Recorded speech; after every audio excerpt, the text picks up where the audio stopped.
Ta gueule le piaf. Du coup on s'est emmerdé par les piafs.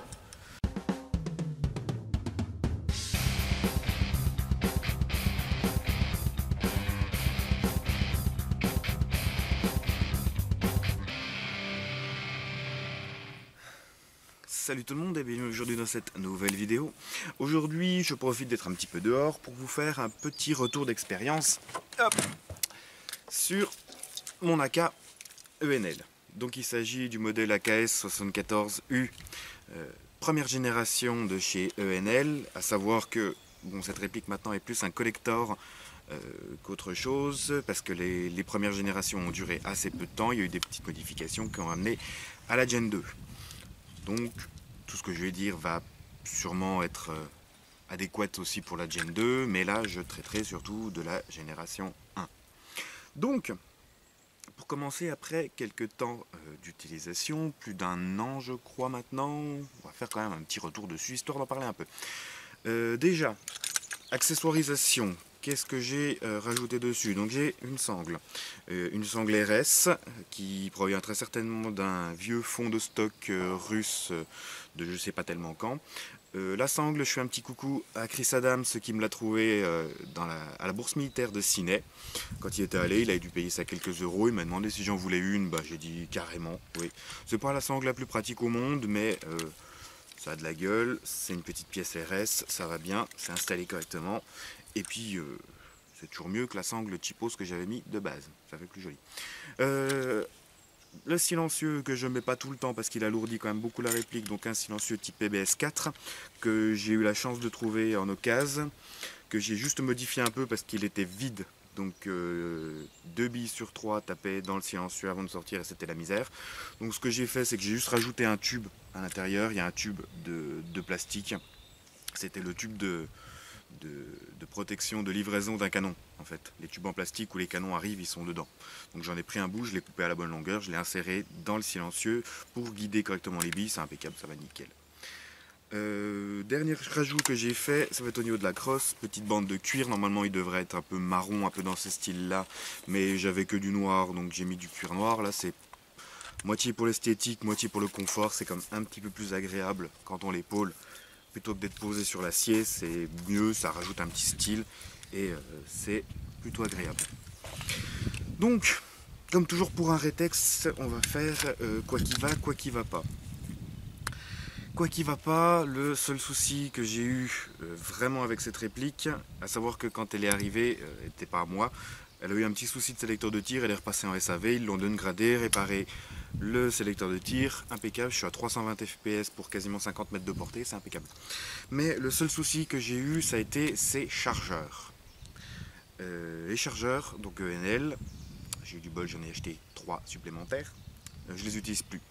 Tout simplement parce que j'ai du misfeed, pas possible avec. Le ressort en fait dedans qui s'en mêle et tout, c'est de la merde. J'ai essayé en enlevant un bout de ressort, ça change rien du tout. Le ressort déconne vraiment, j'ai du misfeed et de la casse. Le petit cran qui vient accrocher dans la réplique juste ici, casse. J'en ai déjà recollé un, mais j'en ai 2 autres qui sont en train de péter. Donc chargeur ENL, ils sont à 7-8 euros, on comprend vite pourquoi. Donc au niveau des chargeurs, ce que je fais, c'est que j'utilise, bon, esthétiquement parlant, ils sont plus adaptés normalement à un AK-47 qu'à un AK-74, mais bon, j'ai ceux-là et ils marchent, donc c'est bon. Donc ce sont les chargeurs King Arms que j'utilisais pour mon AK-GG, que je peux toujours utiliser pour mon AK-GG. J'ai juste dû les modifier à peine à ce niveau-là, en fait, juste ici, limer à peine là.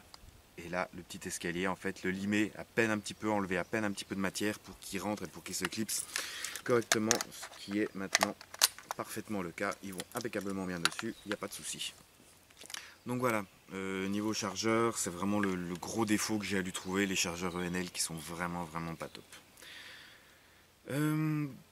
Niveau souci que j'ai eu avec, c'est à peu près tout. J'en suis vraiment radada en fait de cette réplique. Elle est vraiment géniale, elle est vraiment super agréable.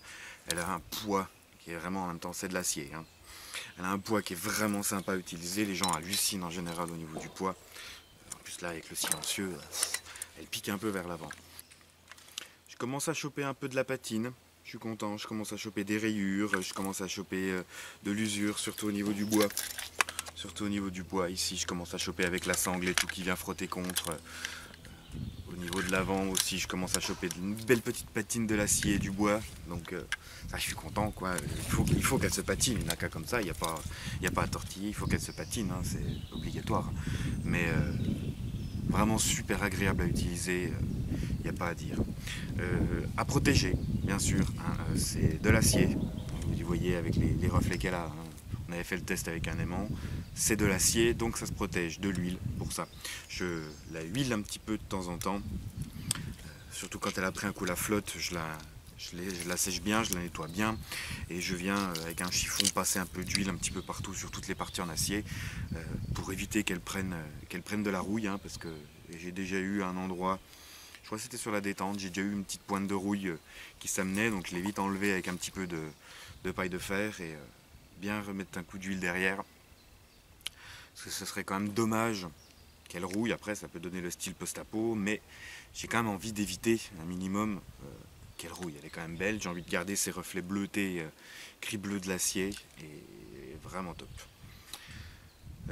Sinon, aucune modification n'a été faite dessus à part le changement de ressort, sachant qu'elle était quasiment à 400 fps de base. Elle a été downgradée pour arriver dans les 320 à peu près. Je peux jouer en CQB avec comme en forêt. Vraiment agréable, quoi. Il n'y a aucun souci là-dessus. Super bonne portée, un groupement nickel, une précision au top, impeccable. Niveau batterie, je suis toujours en lipo 7.4, simple de base. Je suis soit avec une lipo 7.4 Airsoft Entrepôt, soit avec la bâton AK Energy Airsoft, que je préfère parce qu'elle rentre vraiment mieux. Il n'y a aucun point de contact et ça risque pas de laisser des empreintes sur la batterie, parce que l'Airsoft Entrepôt était à peine un peu just. Je préfère utiliser la Energy Airsoft. Allez. Mais, un petit souci, des fois elle veut pas se fermer. Va savoir pourquoi tu veux pas te fermer. Voilà. Bref. Quoi d'autre à vous dire dessus? Honnêtement, pas grand chose. J'en suis radada quoi, j'en suis vraiment sympa. Elles ont augmenté de prix depuis que les Gen 2 sont sorties. Elles ont pris quasiment 100 € dans les dents. Donc c'est vrai que c'est un petit peu plus difficile à l'achat. Mais ça reste du super matos. Et j'en suis vraiment dingue. Il y a toujours la gamme Meister Arms, je crois, qui est le plus bas de gamme en fait de la gamme ENL, qui sortait bien moins cher avec moteur standard à la place d'un moteur plus costaud, etc. Des petits détails, mais l'externe est exactement le même. Donc si vous comptez modifier, bricoler dessus, autant partir sur une version moins chère, ce qui est logique.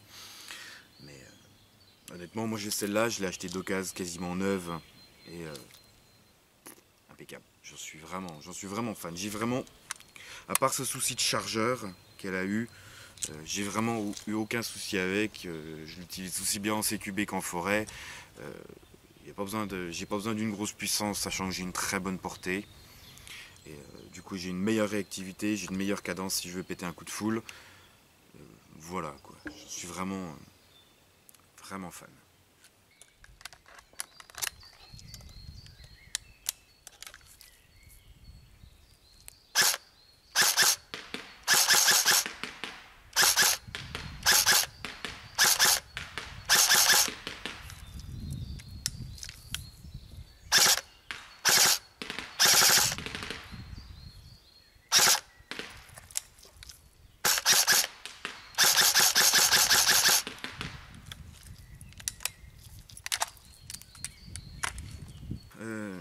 Comme tout rétexte, je vous invite comme toujours à participer activement dans les commentaires. Si vous possédez une AK ENL, pas forcément celle-là, les autres vont être basiquement la même chose. Hein.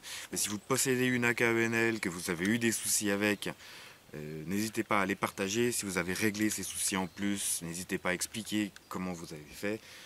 Si vous avez des questions relatives à l'éventuel achat d'une AK ENL, n'hésitez pas à les poser. Moi ou un autre possesseur essaieront de vous répondre. Mais honnêtement, il n'y a pas beaucoup de défauts à leur trouver. Elles sont vraiment...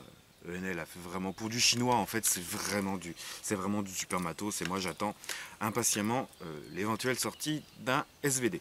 Le jour où ENL sort un SVD, je vais craquer, clairement.